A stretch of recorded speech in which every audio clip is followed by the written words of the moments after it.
Guys என்னோட கடுகு சொல்லு ஒரு கடுகு கூட இல்லையே. அப்புறம் தக்காளி சொல்லலாம். அங்கே வந்து தக்காளி எங்கே பழம் மட்டும் இல்லை என்னன்னு பார்க்குறீங்களா? ஐயோ இங்கே மூடி வச்ச தக்காளி இப்படியே காணும். எங்கே இருந்தாலும் பார்க்குறீங்க இந்த டெண்டடாய் ஃப்ரிட்ஜில் வச்சுருங்க. இதெல்லாம் தனியாக இருக்குது. நான் வீடியோக்கு மாண்டிட கடுகு இந்த இதாக இருக்குது, எல்லாம் இங்கே இதாக இருக்குது. ஸோ நம்ம வீட்டில் ஃபஸ்ட்டு காய்ச்சி தக்காளி பெருசு, அதுக்கப்புறம் குட்டி குட்டி தக்காளிங்க இருக்குது, நாட்டு தக்காளி. இதெல்லாம் நல்லா ஃப்ரெஷ்ஷாக இருக்குது. இது மார்னிங் தான் ரெடி பண்ணேன். வீடியோ எடுக்கிறதுக்கு கேமரா வெளில போயிருந்தனால என்னால் வீடியோ எடுக்க போல ஃப்ரிட்ஜில் வச்சுட்டேன். ஸோ இதுக்கப்புறம் வீடியோ பண்ணலாம். ஸோ இப்போ நான் வந்து இந்த பவுலுக்கு இது மாற்றுறேன். இதே ஒன்றா இருக்கனால போன வீடியோ வந்து இது எதுக்கு அறுவடை பண்ணேன், ஏதோ ஒரு சம்திங் அறுவடை பண்ண, பட் இதையும் என்னால் அப்லோட் பண்ண முடியல, வீடியோ மிஸ் ஆகிடுச்சு வீடியோ.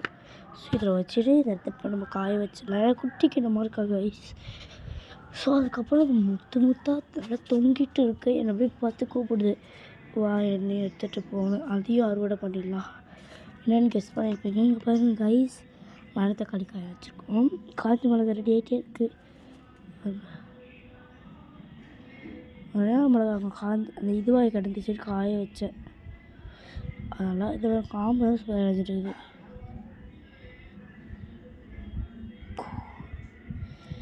சரி கைஸ், நம்ம இப்போ காய வைக்க போகிறது எதுனா அதை இது அறுவடை பண்ணல, கடுக்கு அது மட்டும் தான் நம்ம இப்போதைக்கு காய வைக்க போகிறோம்.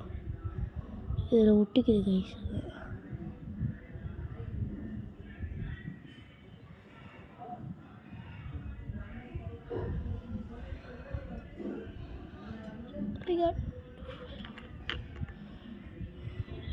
இன்னொரு தக்காளி, குட்டி தக்காளி கைஸ்.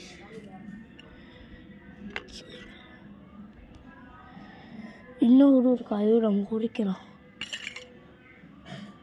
இங்கே தான் வைக்கிறோம். நல்லா காஞ்சலாம். ஸோ இப்போ அப்படியே தக்காளி ஃப்ரிட்ஜுக்குள்ளே வச்சுட்டு வந்துடுறேன். Wait for some seconds. அதுக்கு முன்னாடி காய்ச்ச மிளகாவை எடுத்துக்கிட்டு இதுலேயே வச்சுருக்கேன். ஓகே, நான் போயிட்டு வந்துடுறேன். ஸோ இது இப்போ அங்கே வேணாம், வெயில் இல்லை. ஸோ வெயில் இருக்கிற இடத்துல மாதுளை தாண்டி வச்சிடலாம். நம்ம மாதுளை எடுத்துகிட்டு வச்சுட்டு இது எதுக்குன்னு நான் ஃபேஸ் பாக்ஸ் வைப்போம் கைஸ். ஸோ நல்லா காஞ்சி வரணும். அதை நம்ம சைடில் எல்லாம் வச்சுட்டு நம்மளுக்கு தேவையானதை நடுவில் வச்சிடலாம். காயட்டும்.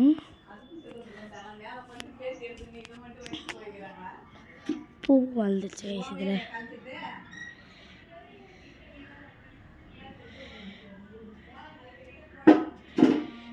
இப்போ நம்ம வந்து வேறு ஒரு வேலையும் ஒரு செடியும் காமிக்கலாம். அந்த ஒரு வேலை பார்க்க வேண்டியது இருக்குது கைஸ். இதுக்கு பேர் இருக்க பச்சை மிளகு எப்படி தொங்குது பாரு, குட்டி செடி தான் காமிக்கிறேன் லாஸ்ட்டாக. பச்சை மிளகு எதுவும் வேணாம், வாங்க ஐட்டத்தை பாருங்கள். தெரியும்னு நினைக்கிறவங்களுக்கு வெயிட் கரு. யார் இது நம்ம வெங்காயம் தம்பி. ஸோ இது வெங்காயத்தில் இருக்குன்னா இந்த காம்பு இருக்குல்ல கைஸ், காம்பு வெட்டல்னா அது வந்து என்ன ஆகும்னா எல்லா இடத்துக்கும் பரப்பி அதுவே நாசம் பண்ணிடும். அதனால் இது வெட்டி நம்ம வந்து ஸ்டேஜ் கூட வேணால் போடலாம். ஸோ அதை நம்ம லாஸ்ட்டாக பற்றிலாம் இந்த பாருங்கள். குட்டி செடி ஹைட்டை பாருங்கள். இது ஹைட்டாக 2 செடி இருக்கும், அதனால் காம்பு பெருசாக தெரியும். இந்த இடத்துல ஆரம்பிச்சிருக்கு. இவ்வளோதான் அதோட செடியோட சைஸு. ஆனால் பச்சை மிளகா போய் நல்லா பெருசாக வந்தது. இதை பாருங்க, இங்கே இப்போ தான் வளர்ந்து இவ்வளோ பெரிய காம்பு. இது பாருங்கள் வளர்ந்துட்டுருக்கு. அதுக்கப்புறம் இந்த செடியெல்லாம் மோஸ்ட்டாக இல்லை, இந்த பக்கம்லாம் இருக்குது பாருங்க. அதுக்கப்புறம்